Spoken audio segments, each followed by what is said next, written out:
What's up, everybody? I can't believe it. We are at our 20th episode of 10-Year Town. I can't believe everything that's happened in 20 episodes. I can't believe how many of you guys are here. This has been a labor of love for me and for producer Ben and for Mary Lou, our creative director. And I am really just overcome with gratitude for all of our guests that have been on thus far and for all of you listening. So if you want to give us a 20th episode gift, we just ask that you leave us a rating or review on Spotify or Apple. That is the number one thing that helps us reach more people and helps us keep doing this. So anyway, cheers to you guys. Cheers to episode 20 of 10-Year Town. Today's guest is my dear friend, Benjy Davis. You know Benjy from songs like The Painter by Cody Johnson. He had his first number one with Made For You, recorded by Jake Owen. We talk about his journey from starting in the Benjy Davis Project, how he got to Nashville, how he got started, how he found his crew. He's got a ton of great advice. I think you're going to learn a lot from this episode. So without further ado, here he is, Mr. Benjy Davis. How often do you feel like you're ordering from Amazon? The other day I bought a snow globe. Why? I don't know. Like, was it cool? Well, I was just like, you know what'd be cool? Like a little tiny house in a little snow globe. Like, have you been getting those Instagram ads for the like 3D book? Like they're like little diorama scenes that like you build and you like put them in your bookshelf and it's like I've almost bought one of those. I was like on the checkout page and I was like, this is they're like $200.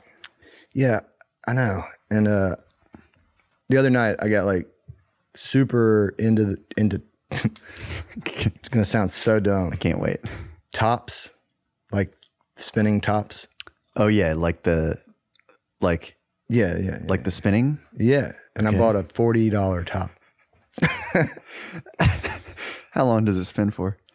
Apparently it can go for up to 10 minutes.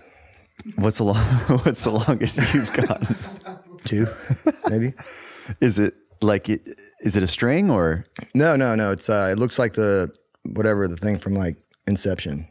Yeah. I don't remember how I got here. I feel like in my mind it's got a nice weight to it. It does. So this company has every element besides probably like, poisonous ones. Like it's got like platinum? Platinum, I want titanium. Yeah.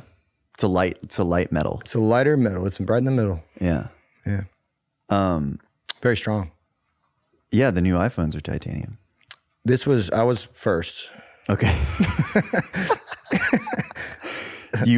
They got that from me, dude. I really do feel like the algorithms are getting out of control because there's like, it's like, do you want to build your own watch? And I'm like, yeah, I do. I mean, you want to build a watch that doesn't tell time? Like, it doesn't, but something in you is like, I could do that. I could follow these instructions. Yeah, I can make a ship in a bottle. Like how many like model fighter jets did you buy growing up? 0. You didn't ever like get that, you know what I'm talking about? I wasn't into like miniature construction until the pandemic. That got you? Yeah, dude. Lego City. I just remember as a kid like begging my dad or my mom to like let me buy, you go to like Hobby Lobby and you buy like you know what I'm talking about? Like model jets. Yeah. And I bet I bought like 3 or 4 in my childhood and I don't think I ever. No, I couldn't. Like I was too like. I think I had one. I remember like the stickers. Yeah, the decals. Yeah, I can't get them on straight. I didn't. I to this day have almost zero attention to detail, so it's kind of tough. But whatever keeps you happy. Yeah, I'm more of a broad strokes guy. Yeah, we'll fill in the details later. Sure. All right. Well, we always start this thing off with the same question, which is, how long have you been in town? 11 and a half years. 11 and a half years.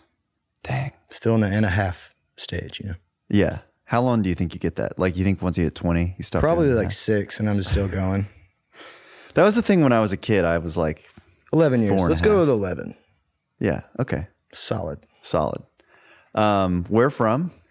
From Baton Rouge, Louisiana. Okay. Born in Lafayette. How close are those two? I don't really know. Like 45 minutes. Do they consider them the same town or no? No. But I lived there for like 3 years, so I have like one memory of like dinner or something, you know? Yeah. Not a lot of Lafayette. You were in a band? I was. Called the Benjy Davis Project. We were like, band is too boring. So you just threw a project on there? Yeah, and then we were like, break, and we're done. Yeah. Did, have I told you this before? My cousin, he lives in Jacksonville, but you're his favorite artist. No way. Yeah. Wow. He's got one song that he really loves. I don't remember which one it is. Damn. I'll have to ask him. All right. Yeah, please do. But yeah, he's a fan. Dude, you got a lot of fans. Awesome. Yeah, man. I don't know. Do you ever think about reviving? No. I feel like we had a really good life. It was fun. It was like, you know, it taught me a lot. I know the whole road thing, you know, I wouldn't trade it for anything, but were y'all always in was it like a van and trailer situation? Yeah, we were together probably 9 years, and the first like 6 or so were van. Yeah. And then, you know, right when we started to kind of do the bus thing is when we were like, just didn't want to do it. Yeah. Like, what is that? It had nothing to do with that, but it was just like, yeah, we just wanted to. Okay. Yeah. It wasn't. We're like, you know what? We're like getting, you know, more popular. We should probably throw this away. What do you, like, I don't know. I think a lot of people, I know I'm always curious, like, why things end. You know, I wish everything could go on forever, and that's just not the way of the world. Yeah, I think we kind of got tangled up in some shady business deals. Yeah. not like shady, like weird, but like we had like our grassroots foundation thing, and then we started getting some outsiders playing at the table, and it started to get a little weird and kind of taking the joy away from it. And we were just kind of like, you know, are we done? And it was like, yeah. Did you know, like, oh, I'm going to move to Nashville, or? Yeah, I think I did in the back of my head for probably years before that. Really? Yeah. Did you know about the, like, I don't know, the songwriting culture, or was it just I had heard, but I didn't know what to believe or know what was actually going on. Yeah. Kind of sounded too good to be true, honestly. Really? That you just get to write songs and then like go do whatever, you know? Yeah. Work like 4.5 hours a day. Yeah. So when I moved here, I didn't know anybody. Like, I knew my friend from middle school. Yeah. Who was one of the people who was like, dude, like, come on. Yeah. You belong here. So I was just like, moved in with him when I first moved here, and we're still buddies. Even though he just moved to Texas. But yeah, he was kind of the one that was like, you should be here. And so I trusted him. Yeah. Did he have anything going on, or was it just like a vibe? He's a great songwriter, singer, and he was playing a lot, like on Division and doing that whole thing. And his style is more Americana, or like, you know, singer songwriter, like just really cool stuff. But he wasn't really like trying to do the whole, you know, country thing. The like mainstream country. Yeah, he wasn't aiming his arrow there. So gotcha. You know, we would hang out a lot and we'd write a bunch of songs, but you know, he was never really interested in doing playing this game. Yeah. The songwriter game. The shuffle. Yeah. All right. You're in a band, you do that for 9 years, whatever, you move to town. Like, does it take a while for you to get it going, or? Let me think. It was probably like, I used to think it was like 2 years before anything. And then I was like looking back at like emails and stuff. And it was probably about a year. Really? Before I started to get like co-writes and my first like, what did you do? Quasi deal. What did you do for like the first year? I don't know. I think I like checked out every bar in town too many times. I made a lot of good friends. It's a different world. 'Cause there's like I live on the east side, and the east side is like still music centric, but it's different. It's like it's more of like the, you know, homegrown Americana, kind of like free spirit, just sort of like a lot of beanies, a lot of craft beers and writing songs about, you know, what's on your heart, which is cool. Yeah. But I didn't know anybody outside of East Nashville until like I started to kind of meet people that knew people that, you know, and then like being like, hey, you want to come over? Yeah, and like you know? write a song. Yeah, and that kind of just steered me into meeting some people that had deals. And then, yeah. Did you like have it in your mind, like, I want to write like songs for country radio? Or did you like fall backwards into it? No, I really wanted to. You did? Yeah. Why? Like what drew you to it? I don't know. Like I've always loved country music. Probably since I was, you know, in my, you know, I went through like my Nirvana phase and all that stuff. And yeah, I don't know. I kind of felt like the song that got me was Please Remember Me by Tim McGraw. And I was just like drunk in the back of my friend's Honda, and they had like awesome bass speakers. And I just remember that coming on, and I was like, what is this magic? Yeah. And that's when I was like, okay. So I guess I was a Tim McGraw fan first. Yeah. How old were you like when that, like when you, like were 14. you? Okay. Yeah. Yeah. Just doing those, you know, drive around nights. Yeah, of course. Just in some parking lot. Yeah. Yeah. But yeah, Good times. When it hits you. It hit. Like that. It hit real hard. Yeah. Yeah. That's a special thing, man. Yeah. And then from then on, I was just like country radio every day. But that was when you were doing the band thing, like was that a part of your focus at all? Or not at all. No. I don't know what the band was per se. It was more Southern rock. Mm-hmm. I wasn't trying to write I was just trying to write like fun songs. Yeah. You know? Yeah. Just like good time drinking songs. And then I got more into like the art side of it. And then I was kind of bouncing around, but I was never trying to write toward a market. Yeah. Yeah. You were which was probably, you know, not good for the band, but it was still fun. It's really interesting. I kind of reflect on it. Like when I first started out, I was playing like bars, you know, same. Like for 3 hours or whatever. Yeah, all smoking bars. Yeah, I know that probably is going to take some years off my life, but you're really like when I would write, it was always writing by myself. Yeah. And then you're like writing, you're like, well, what's going to get people like on the dance floor, or like what's going to make people like not leave this bar? Right. Yeah. So that's like tempo, and it doesn't really matter. You know, you're not necessarily trying to like move someone, right? Stir their soul. You're like just trying to get them to like, I don't know, think it's cool. So it's like, oh, is this riff cool? Is this going to make people like nod their head or whatever? Yeah, and that's part of the band aspect of it. Yeah.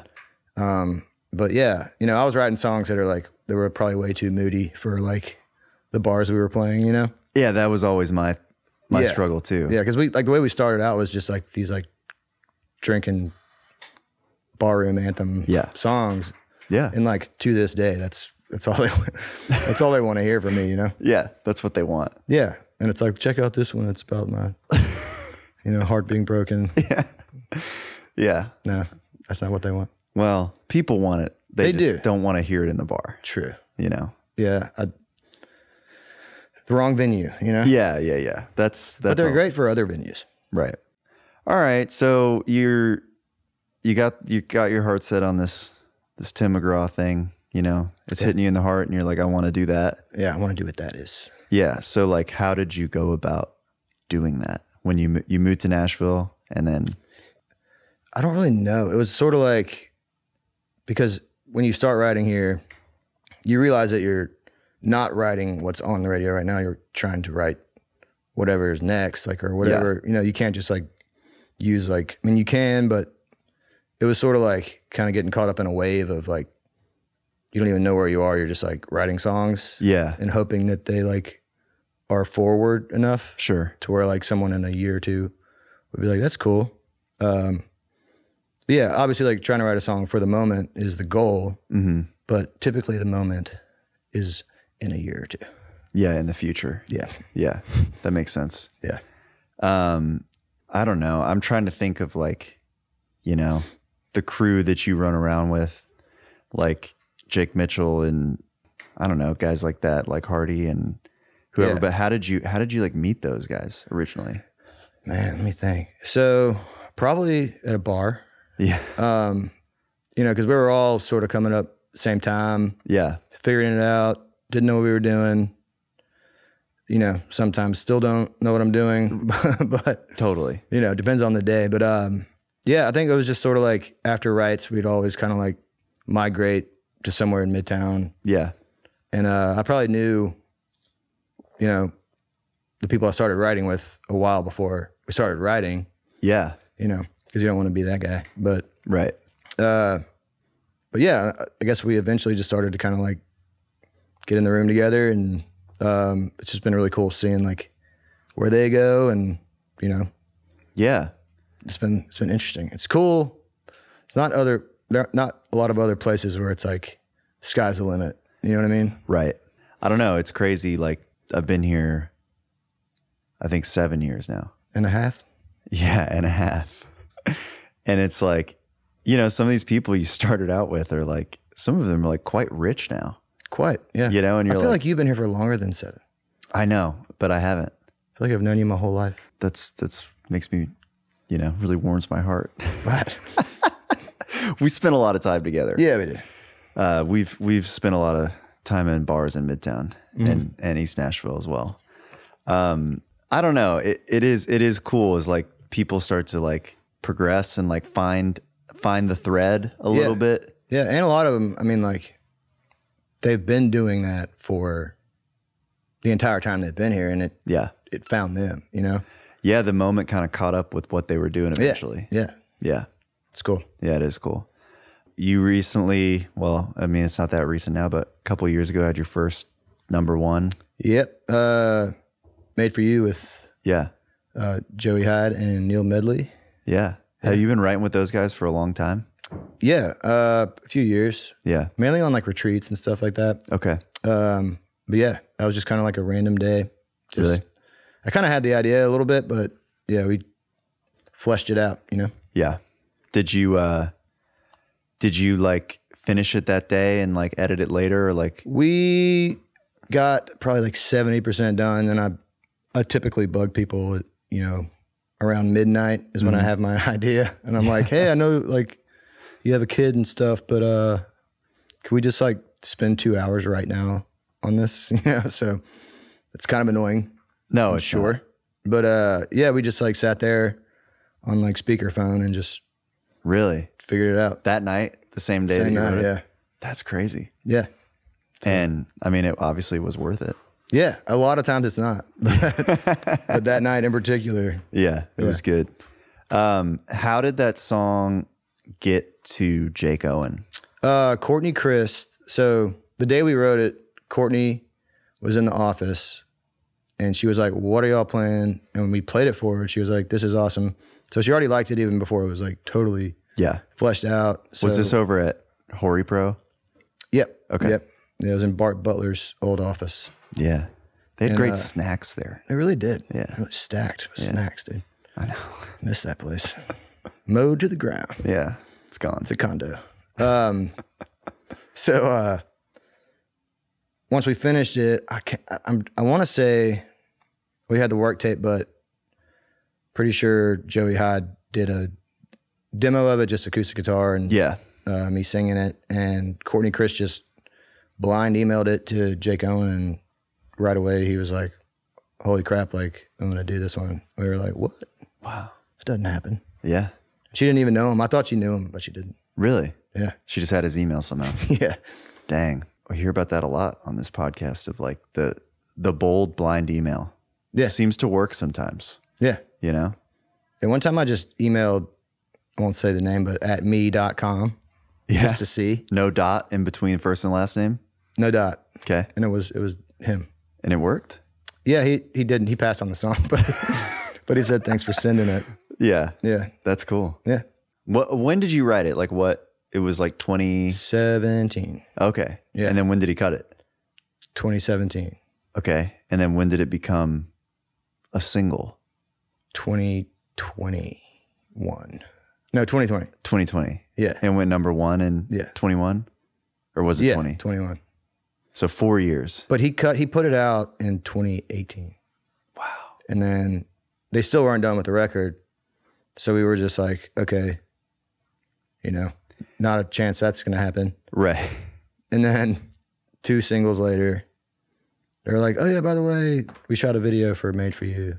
And I was just like, holy crap. Yeah. You thought it was happening. You felt it. I still didn't believe it, but yeah. Yeah. How many times did you lose hope even for it to become a single in the process? 4 to 7. Yeah. Yeah. I remember one time I was playing around and my publisher was like, play Made for You. And I was like, I thought we'd given up on that. Yeah. You know, I was like, why would I play that? Really? You thought it was that over? Yeah. Yeah. Yeah. But it's such a great song. Thank you. Okay. So it does go number 1. It rides out the whole pandemic, basically. It does. How did it feel? It felt great. Really? I've heard people be like, it's scary or it's like a bummer. Yeah. Because it's like now, top of the mountain, like now we got to go back down. But I was just like, hell yeah. Really? Yeah. I was like, give me another beer. You didn't have like an existential crisis afterwards of like, I have to do this again or anything like that? No, that sunk in way later. That was at least 6 months after that. Yeah. But yeah, I allow myself a few, minor breakdowns a year. Oh, at least. You got to spread them out. You're going to have one big one. Yeah. I just have little ones pretty much every day. That's great. Yeah. You're nice. That's a nice spread. It is. It's just like right before dinner, you're like, I'll be right out. Yeah. Yeah. It's normally at night. Yeah, same. I'm like about to go to bed and I'm like, what am I doing? Yeah. Like, is anything working right now? Yeah. Is this real? And then I just go to bed and it's fine. Yeah. You just got to sleep it off. I wake up and do it again. Yeah. And then the night happens and you're like laying there again. You're like, yeah. What is this? What am I doing? Yeah. Like, what is the thing about writing these types of songs that like, why is that the thing that does it for you? Like, what do you love about it? You mean country in general?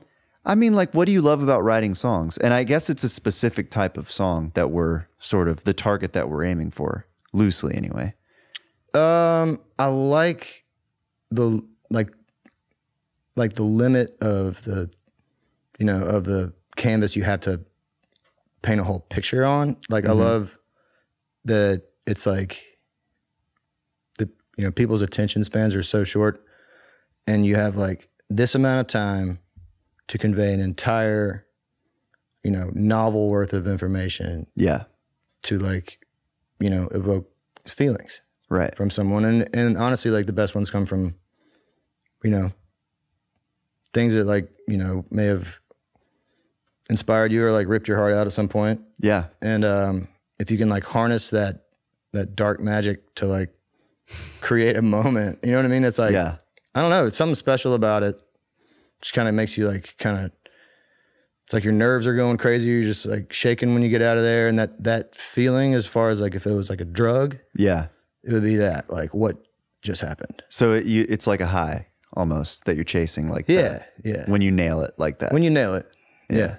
Because there are so many days where you don't. I mean, I know, and that's still just honing the blade a little bit, but it's still just like when you like, because some days I'm like, am I the worst songwriter that's ever tried? And some days I'm like, am I the best songwriter that's ever I know. And neither are true. But the answer is somewhere in the middle. Yeah. Yeah. But it's just, I don't know. It is something you chase. Do you do a lot of preparation? And then are you like very like internal rhyme centric, or are you more like, do you even think about it? I kind of went through phases of that, like where I was trying to like rhyme everything and like, and I don't do that anymore. If it's like, if the song warrants it, if it's like for fun, or like supports it, or like it's kind of funny or like weird to do that. Yeah. Just like over rhyme something. But, as far as like preparation, I don't do as much as I probably should. A lot of that comes from like desperation of like, I got to think of something and I got 5 minutes to do it, Yeah. I don't know. I mean, listening to music is a big one. Really? That I don't do enough of. It's like when you write songs all day, it's like, sometimes you just need like a podcast. I know. But like, it's hard. Like this one right here. It's in your town. No, I feel that. It is very hard to like if I listen to music, it's like I keep tricking myself into listening to music. Yeah. Almost like I'm like, oh. Yeah. And every time I do, I'm like, man, this is awesome. I know. I should do this more often. We do love, like, I do love music. I like forget sometimes. Yeah. I'm not disenchanted by it at all. I'm just like, sometimes you just need some peace and quiet, but. Yeah. Yeah. I feel that. Yeah. This is a weird word. What's like titillating about nailing the, like when you leave the room and you're shaking, it's so good. Like what is it that you feel that you nailed? Does that make sense? Probably like the feeling. Okay. It's when it's like you're not there. Mm-hmm. You know what I mean? Does that make sense? Like the muse took over your body. Yeah. Yeah. And you're like, thank you, whatever that was, for showing up today. Where were you yesterday? Yeah. You like black out in the song. Yeah, absolutely. And it's great because it's like, yeah, I don't know how to explain it, but yeah, it's like an elusive beast. It is. It is. It's like catching lightning in a bottle for sure. Yeah. What do you do? What kind of things do you do when you like feel like you're, you know, not seeing everything very clearly? Like, what do you like even in the right, like, do you do things to reset or? I'm a fan of getting out of the room for a while. Really? Yeah. I mean, I've had a lot of ideas that we're just stuck on. We just walk out, we like go grab a beer or like get some food, but like just getting out of the space, like getting out of the room. Oh, interesting. Is like super important, I think, because it's the same reason like coming back on a song a couple weeks later is good. It's like a mini version of that. Mm-hmm. But I think like if you're just beating your head against the wall, like get out of the room. Yeah. You know what I mean? Yeah. That makes sense. Yeah. I don't have any good tricks really. I just sort of like sit there. It might not even be a good one. Like sometimes I'm like, maybe these Cheez-Its will solve my problem. Yeah. Maybe that LaCroix over there. Yeah. But seriously. Yeah. It's like, or like sometimes I like open up Twitter and I'm just like reading tweets and I'm like, I don't know I don't know why I'm here, but I'm hoping that it just like. Yeah. And I have like weird little things in my notes to like remind me. Like I was watching some show the other day where like, I mean, it was like a really dark show, but it was like a kid and they were like sitting at a table and I think they had like, their mom was kidnapped or something like that. Okay. But like they were like, you want to draw something? And they're like, yeah. And they just like put a piece of paper down and the kid just started going. You know what I mean? Yeah. In my head, I was like, that's how you should write. Like you should write like a kid who's like drawing something. Just no plan. You don't know what it is, but you're excited to do it. And you're just like, filling it up. Because if you start like trying to be like, oh, like what am I doing here? Oh, interesting. You know, you'll get stuck. Yeah, I like that. Just be a kid. Just be a kid. How did you like find your first like publishing deal? Like, did you have to like, so I was writing with some people and I wrote once with, Dan Isbell, who was at a company called Flat Earth. Yeah. And, I started writing with him over there, like more. And, he pretty much went to them and he was like, cause he was the only writer there. Yeah. And he was like, hey, like y'all should sign Benjy. And they were like, we can't afford you. We can only afford one writer. And I was like, what about if you didn't pay me anything? And they were like, what? And I was like, yeah. Because I was still doing like some side shows and stuff. So I had some income. But I confused them into signing me. Did they like take publishing? Yeah. They did. In exchange for doing your calendar, I guess. For my calendar. I just needed a foot in the door. Yeah. I just needed to get in the rooms. And I figured this was the best way. Did it work? Yeah. Well, I mean, they're no longer around, but the plugger there got the capital to start her own publishing company. And she was like, do you want to come with me? And I was like, why would I do that? And she was like, because we'll pay you. And I was like, let's go. Let's do this. Yeah. And I was the only writer there for a few years. And they signed a few more. And it was just kind of like, it was my way. Everyone's got a different one. Yeah. I don't recommend the no draw thing, but but it worked for you. Yeah. It wasn't like business 101 for sure. Well, we're not in this because we're great at business. No, we're not. We're not. Having been through like a sure like a few different deals at this point. Like, what kind of things do you look for in a publisher? Mainly someone who's like, who loves what you do, who hears what you do. Cause there are a lot of, you know, and just like a place that's like, for me, my speed is, you know, small enough to get the attention you need. You're talking about in terms of the size of the company? Yeah. And the amount of writers each publisher has. Yeah. I like sort of like not being bottom of the pile every day. Yeah. You know? And that's something like you can rise to the top of the pile, but I do like the whole, like just the closeness of working with someone where they can call you and you can call them and be like, that was awful, or I think the song's really great. I could hear someone doing it, and they actually like take the time to, instead of having 50 other emails to, you know. Yeah. Yeah. That makes sense. And just someone passionate about what you're passionate about and sees your vision. Yeah. And can hear you in like the tapestry of country music, you know. Do you have like a long-term vision, or just trying not to get kicked off the island? No, I mean, never been a big vision guy. Yeah. One day at a time, but yeah, I mean, I just want to grow as a writer. I want to learn. I feel like, you know, you stop learning, you stop. Yeah. You know, it's it. It's over. Yeah. And I just love meeting the writers, finding out their perspective on things, you know. And yeah, it's just like we have all these worlds to work with. It's like, you know, I think the reason like co-writing is so good is such a effective thing is because it's like, I'm bringing this breakup, you're bringing however many you've had, and everyone's got a different take on that, but everyone sort of has the same one. Yeah. You know, because it hurts. Well, it's pain. It's pain. But it's different shades of pain. Right. Right. Yeah. Yeah. And then that, you know, gives me like an insight into my own pain. Yeah. So I'm like, wow, that, you know, it's kind of like therapy for free. Yeah. Especially if you're not getting paid. Right. That's true. Yeah. Do you spend much time like working with like newer artists, or do you still feel like you're in that like phase where you're like taking a chance on stuff? And if you are, like I never want to like stop doing that. Yeah. You know, what excites you about like a new artist? Someone who knows what they're trying to do, like their point of view. Yeah. Just someone who's got a strong sense of like what they want to say.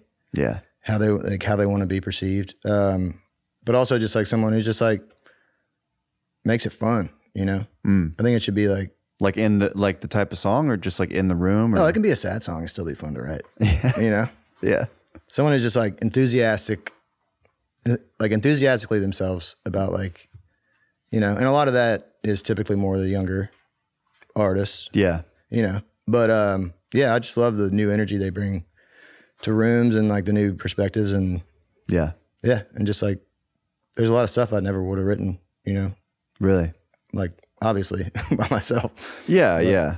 But I don't know. It's interesting. It's always interesting getting in the room with like people, especially like early on when it's like their first or fifth co-write. And it's like, there's something in it that I really enjoy. Same. And they don't know the rules. And like the rules are so annoying, and you get you don't even know what, like, it's not like they're written down somewhere. Right. They're just sort of instilled into you. Yeah. Just over time. And it's like, it doesn't really like, I don't know. They kind of matter.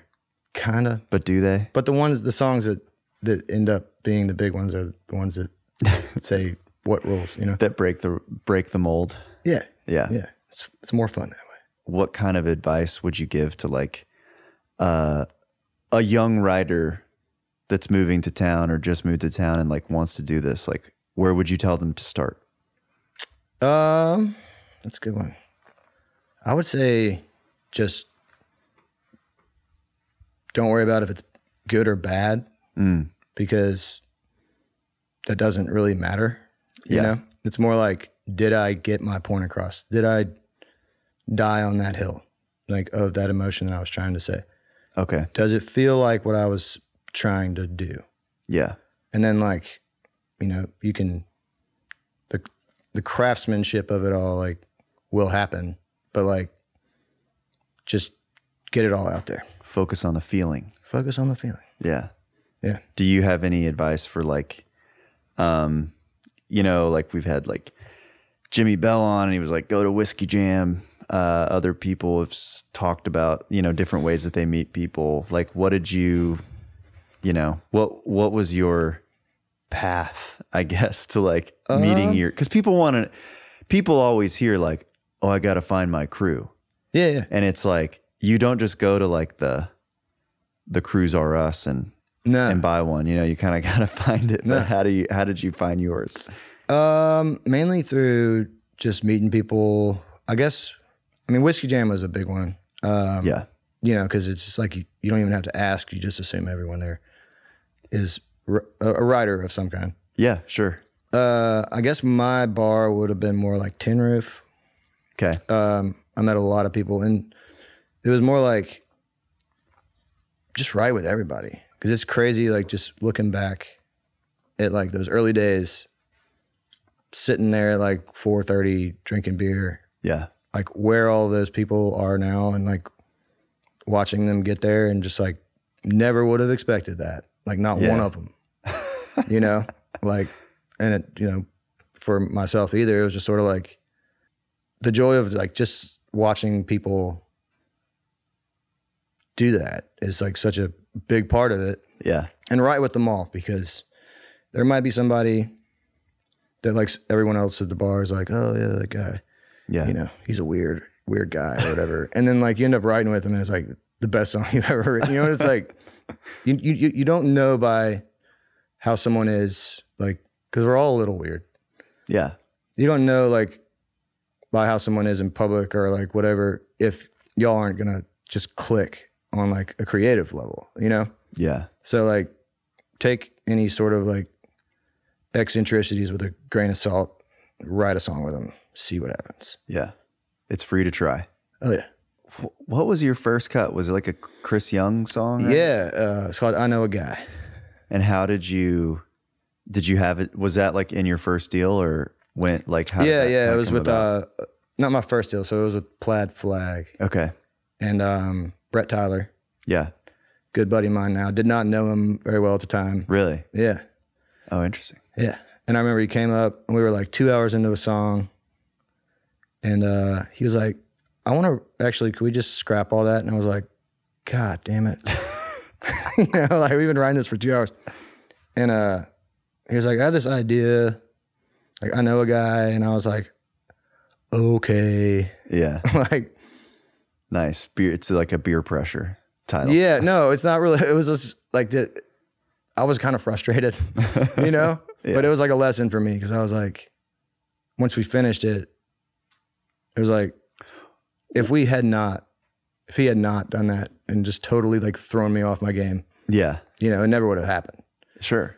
So, we just did like a quick little demo of it and I walked down, I think it was my publisher, but we just both went down to Tin Roof and Chris was just standing there. Yeah.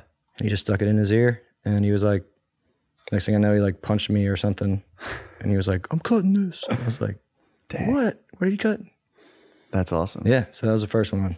And he crushed it. It was awesome. Yeah. That's really good. It's a great song. What did you like when you say you were frustrated? Like, were you just frustrated that you kind of had to like start over with a new song? I think it was like one of those things like where you're like, when you're on an idea. Yeah. You like, you're stuck. You want to hold on to it, you know? Yeah, I feel that. And I don't know if you did it on purpose, but it worked. Yeah.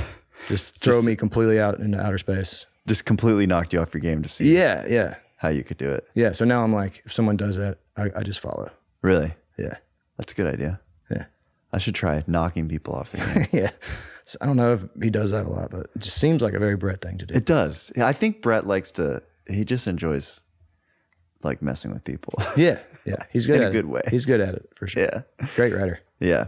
I don't know. What are some other high water marks along the way for you? You know, obviously first cut, we talked about your first number one. Like what's some other stuff that you remember along the way? Let me see. I mean, I guess like for recently, like the whole Lindeville thing was a really cool experience because we didn't know what we were doing.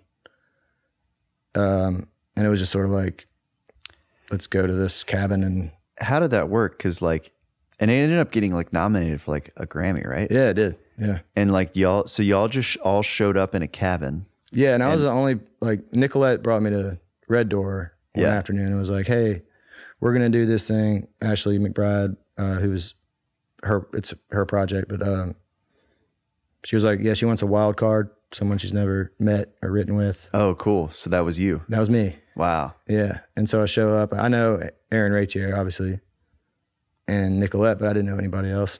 Yeah. I'd kind of known Brandy a little bit. Brandy Clark. Gotcha.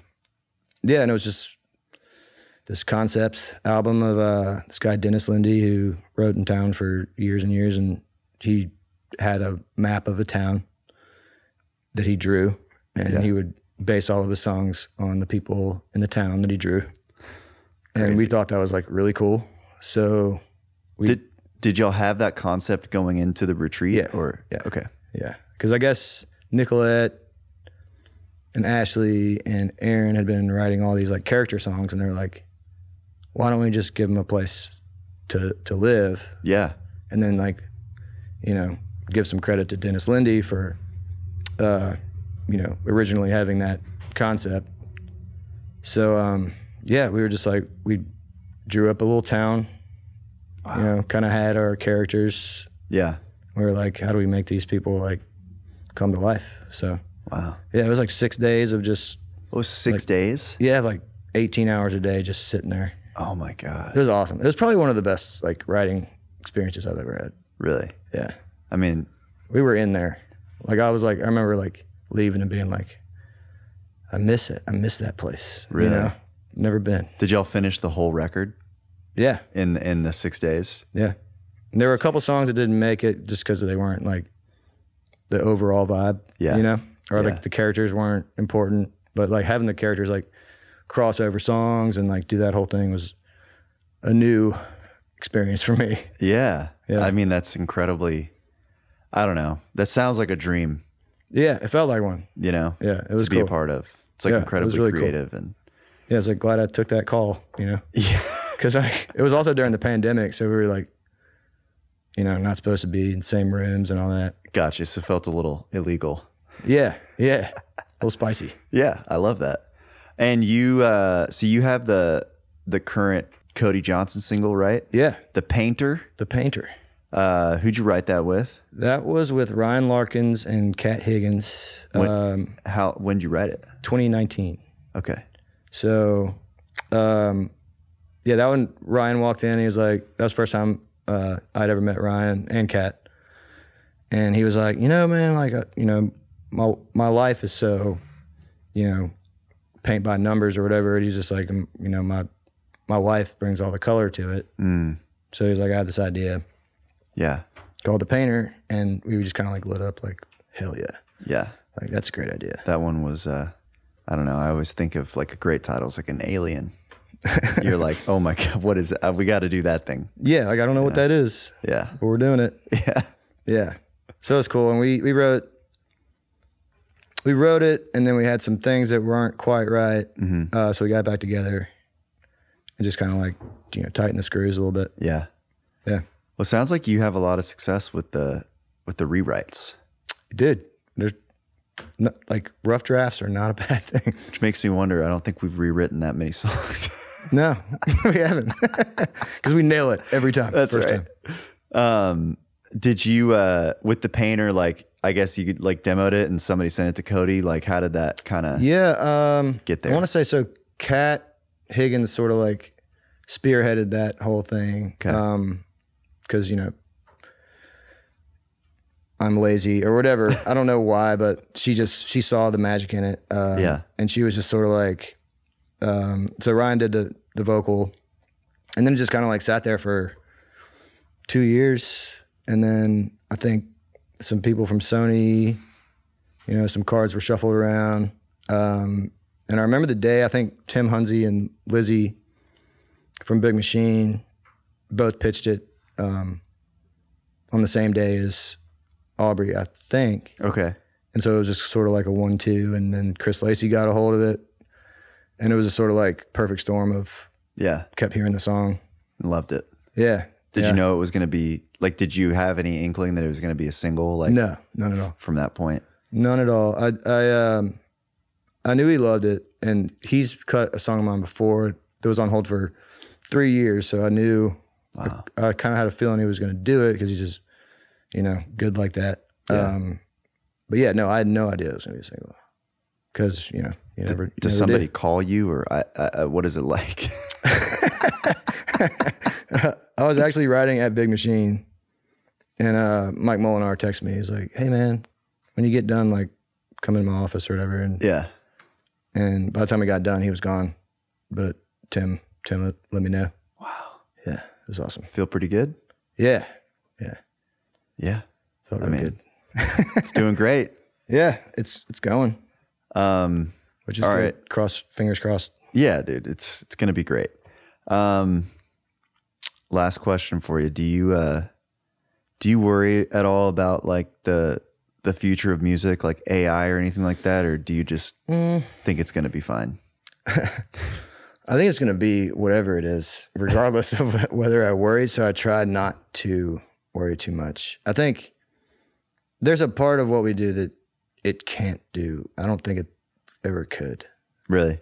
Yeah. I mean, it can make like, I'm sure it can make like hitty songs, but you can't, I don't think you can like really manufacture like a feeling or like a soul behind it. You know what I mean?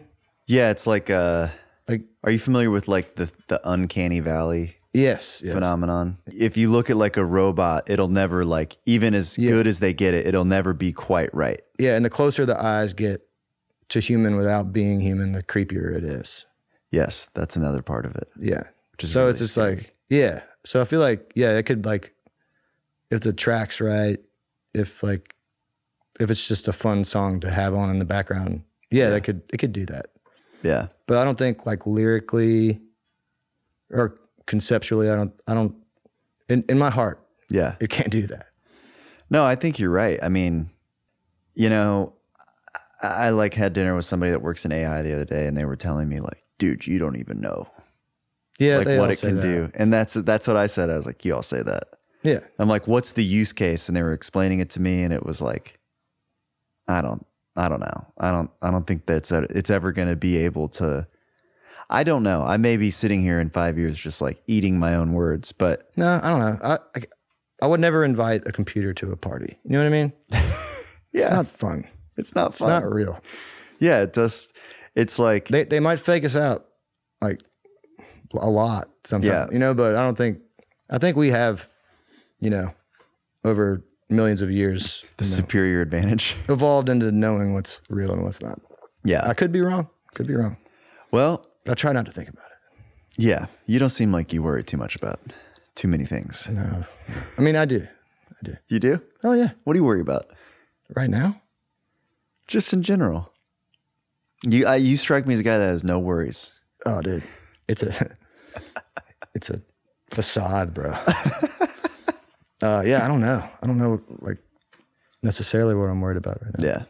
There's got to be something. I'll think of something. Okay. So will we ever get any more Benjy Davis songs?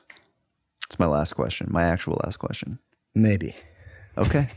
I'll take that. I'll take a maybe. All right, Benjy. Thank you, buddy. That's it. That's the pod. See you later. Thanks, everybody, for listening. Keep rating, keep reviewing, keep subscribing. We love you. Talk to you soon. Bye.